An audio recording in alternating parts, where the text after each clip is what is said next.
سلام دوستان، امیرآرنا هستم. امیدوارم از این ویدیو ما لذت کافی رو ببرید.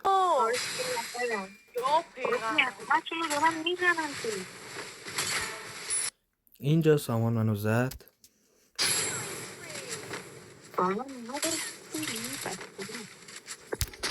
این دوستم محمد آرناست.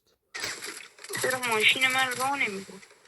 بابا این چرا خشاب محمد زدش. الان جواب سامان به محمد. عوض نمیکنه. سیکتیر ناموسا دنس نزن. سیکتیر ریف بده بهت میگم این سری